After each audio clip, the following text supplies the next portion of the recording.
Assalamualaikum warahmatullahi wabarakatuh. Perkenalkan, nama saya Febriani Rahmawati dari Departemen Pendidikan Masyarakat Universitas Pendidikan Indonesia. Dalam kesempatan kali ini, saya akan menyampaikan penjelasan mengenai pengaruh latar belakang pendidikan orang tua terhadap partisipasinya dalam mendampingi anak selama PJJ. Permasalahan yang saya akan analisis yaitu salah satunya permasalahan yang muncul di masyarakat selama pandemi COVID-19 mengenai kurangnya kesiapan orang tua dalam mendampingi anak belajar selama pembelajaran jarak jauh. Berikut gambaran aktivitas pembelajaran jarak jauh. Berdasarkan permasalahan tersebut, maka akan muncul hipotesis. Sebelumnya, masalah yang akan saya analisis dapat muncul dengan dipengaruhi oleh berbagai faktor, salah satunya karena latar belakang pendidikan orang tua. Oleh karena itu, hipotesis yang saya ajukan adalah orang tua dengan latar belakang pendidikan yang lebih rendah cenderung kurang siap dalam mendampingi anak belajar selama PJJ. Berdasarkan hipotesis tersebut, dapat diterjemahkan ke dalam hipotesis statistik, yaitu H0 Rho kurang dari sama dengan 0. H1 Rho kurang Rho lebih dari 0. Kemudian untuk pengumpulan datanya, saya mengambil sampel sebanyak 30. Kemudian kriteria dari responden yaitu orang tua yang memiliki anak dengan rentang usia dari pendidikan anak usia dini sampai pendidikan dasar. Pengumpulan datanya melalui Google Form yang saya sebarkan melalui aplikasi WhatsApp. Pengumpulan data ini bertujuan untuk mengetahui ada atau tidaknya hubungan yang signifikan antara latar belakang pendidikan orang tua dengan partisipasinya dalam mendampingi anak belajar selama PJJ. Kemudian, variabel yang akan dikaji, yang pertama variabel X, yaitu latar belakang pendidikan orang tua. Kemudian, variabel Y, yaitu partisipasi dalam mendampingi anak belajar selama PJJ. Variabel X memiliki skala penilaian 1 sampai 5, di mana 1 sama dengan SD sederajat, 2 sama dengan SMP sederajat, 3 sama dengan SMA sederajat, dan 4 sama dengan lulusan perguruan tinggi yang meliputi D1, D2, D3, D4, S1, S2 maupun S3. Kemudian berikut ini merupakan hasil data yang berhasil dikumpulkan. Ini merupakan X dan ini merupakan Y. Berdasarkan data tersebut, nantinya akan diketahui ada atau tidaknya keterkaitan atau hubungan antara latar belakang pendidikan orang tua dengan partisipasinya dalam mendampingi anak belajar selama PJJ dengan menggunakan taraf signifikansi 5%. Kemudian, kerangka teori yang relevan. Terdapat beberapa kriteria signifikansi koefisiensi. Salah satunya menurut Arikunto pada tahun 2006.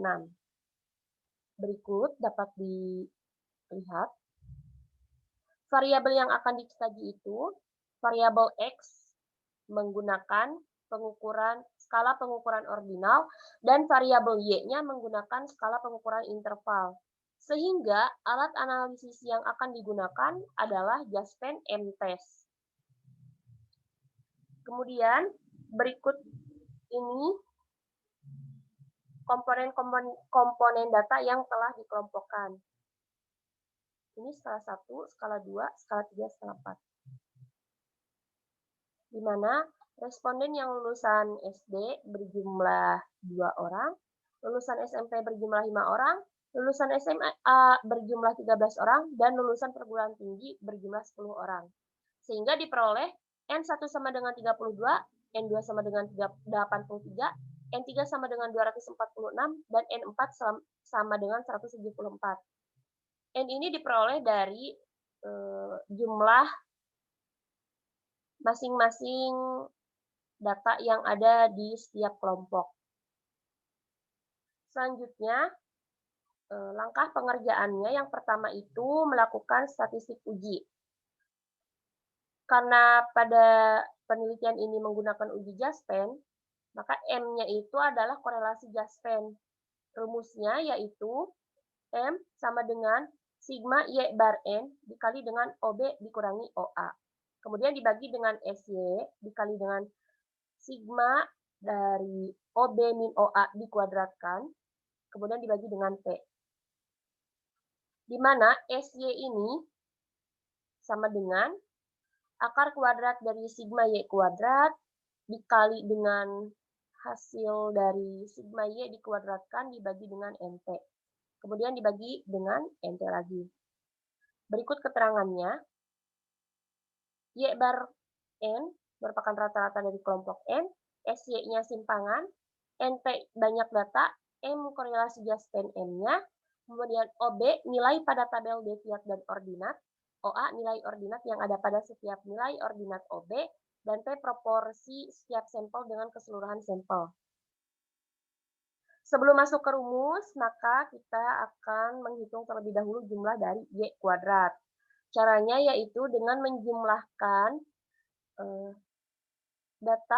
setiap data yang ada di tabel Y, kemudian dikuadratkan.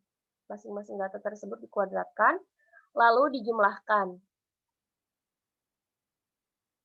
Jadi ini dikuadratkan dulu masing-masing, setelah itu baru dijumlahkan semuanya. Maka hasilnya 9.819. Selain itu, pada proses perhitungannya kita dapat menggunakan tabel bantu.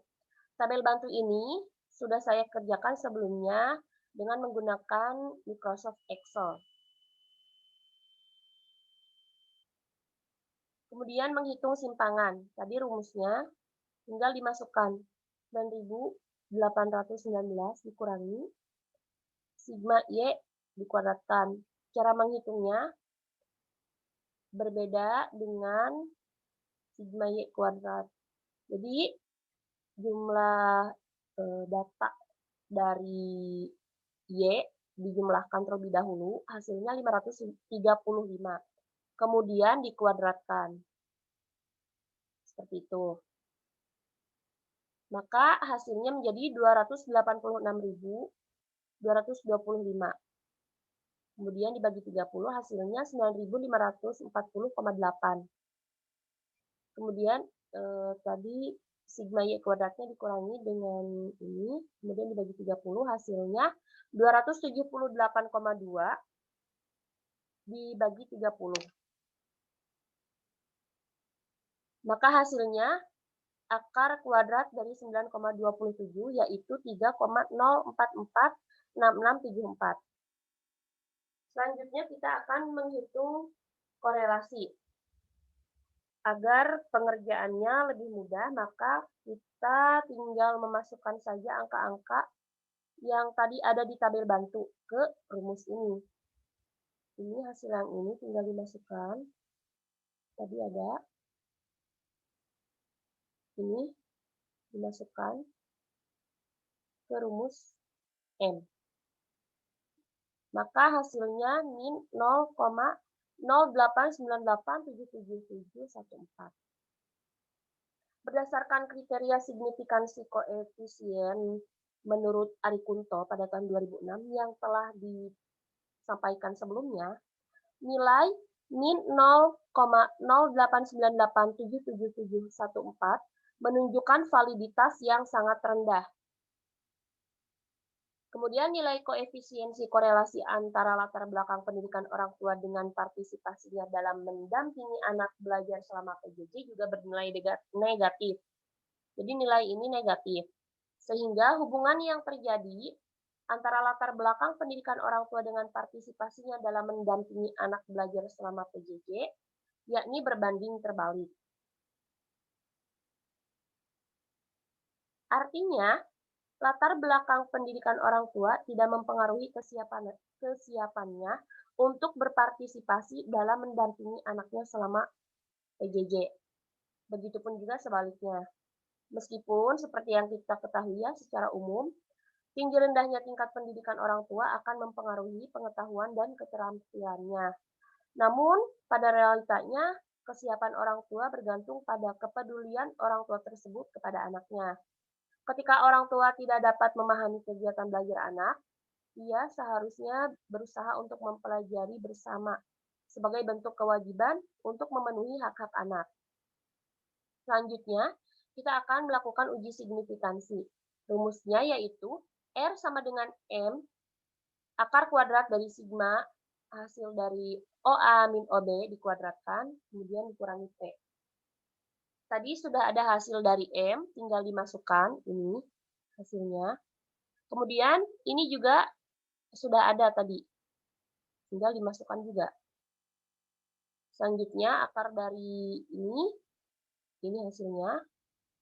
Ini dikali ini, hasilnya min 0,082739365.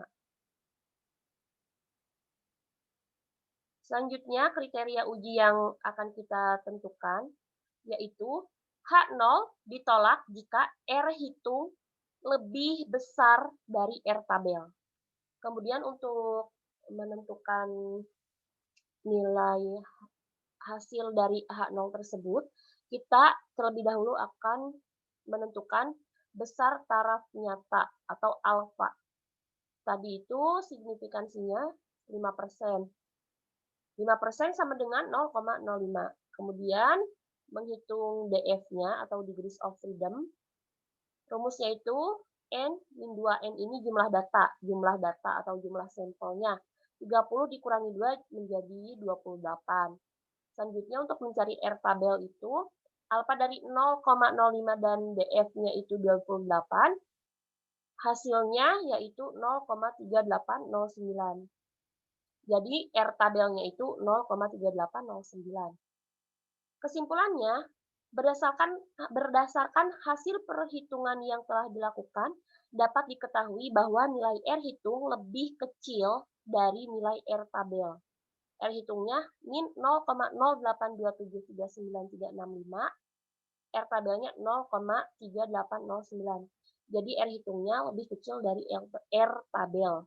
Sehingga H0-nya diterima, karena tadi patokannya itu H0 ditolak apabila R hitungnya lebih besar dari R tabel. Sedangkan ini kebalikannya, sehingga H0-nya diterima.